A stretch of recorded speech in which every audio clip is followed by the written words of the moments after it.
Imagine two envelopes in your hands. One whispers, "quick win."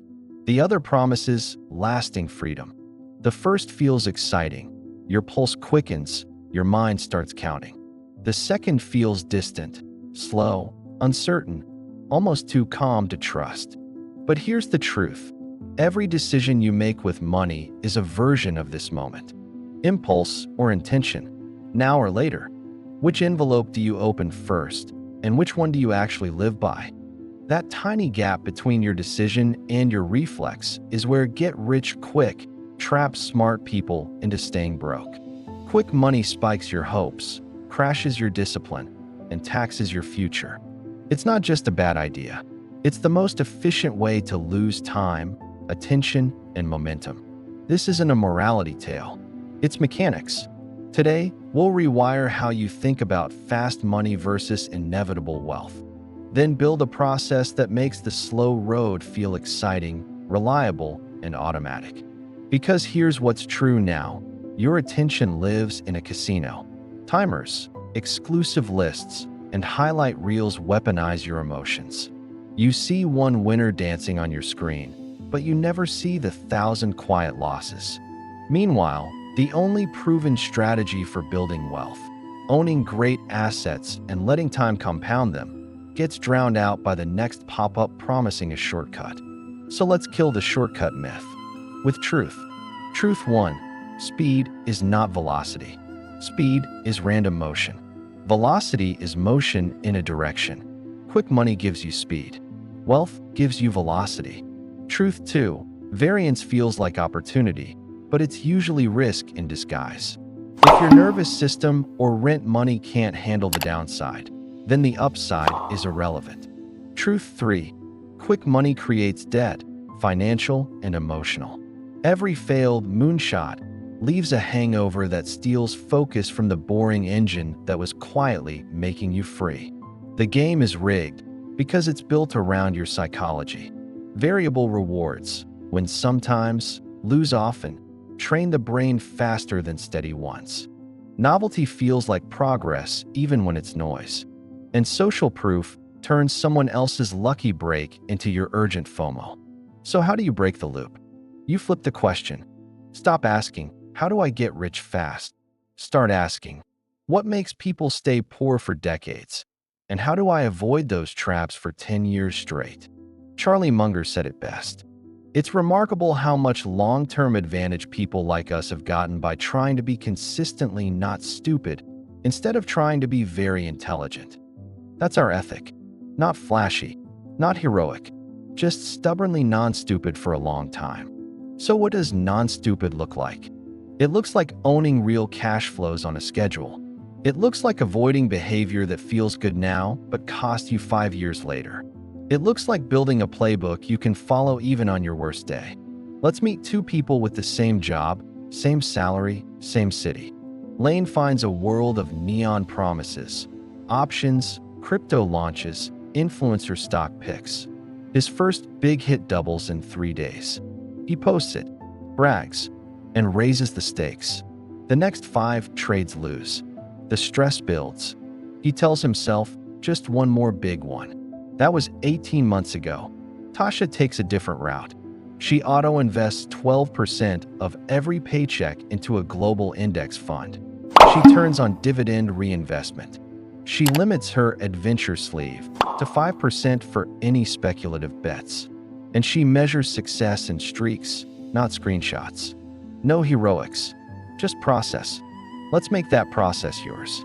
I call it the slow and steady protocol.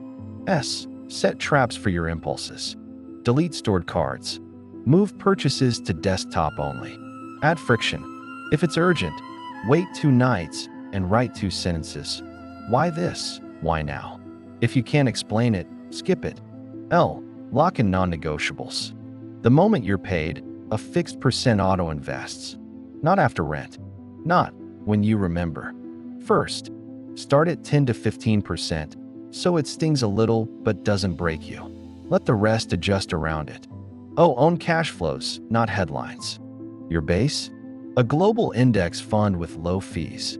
Add a bond slice if volatility shakes you. If you want to speculate, Cap it and write the rules in advance. W. Widen the gap between income and expenses. Cap fixed costs as a percent of take-home. Any new subscription must replace an old one. Redirect all found money into ownership same day. And S. Schedule reviews, not reactions. You only edit your strategy twice a year, mid-year and year-end. Rebalance, harvest tax losses, update rules. All other days, execute, don't tinker. T. Train 2 skills that raise your rate. Pick any 2 that multiply together. Data plus communication. Sales plus design.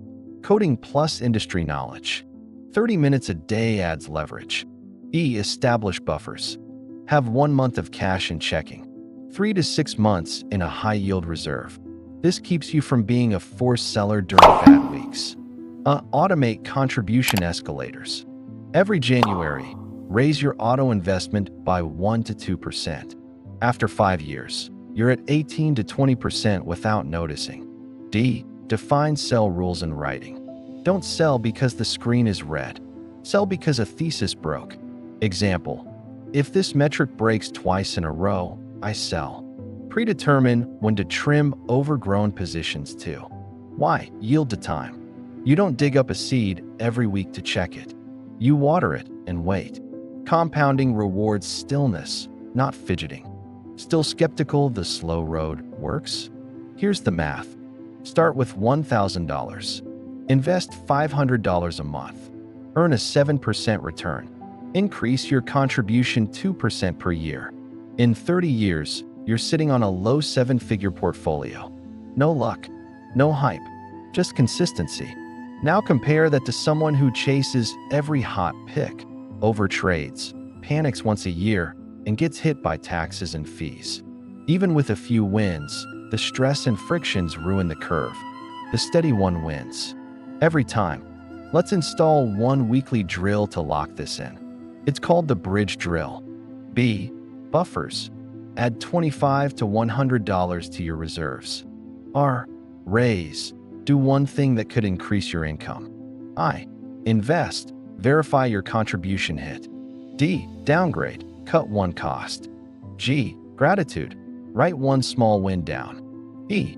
Educate. Read one page from a timeless investing letter. Do this once a week. That's the real shortcut, because it builds momentum you control. Finally, let's talk about joy. Because if your plan feels like punishment, you'll rebel. Create a delight line in your budget.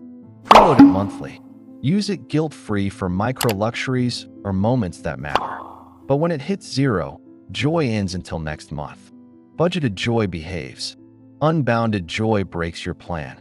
Let's close with 2 reminders. Play long-term games with long-term people. Naval Ravikant.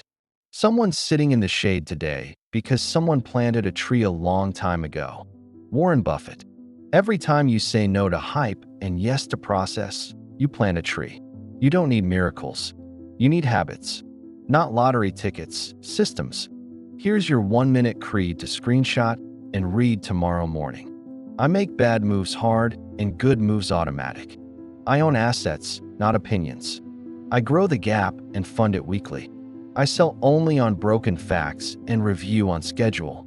I train daily, invest monthly, and let compounding do the bragging. I ignore hype and choose engines over jackpots. If this helped snap you out of the fast money trance, tap subscribe. Around here, we don't sell shortcuts. We build long roads that stay built.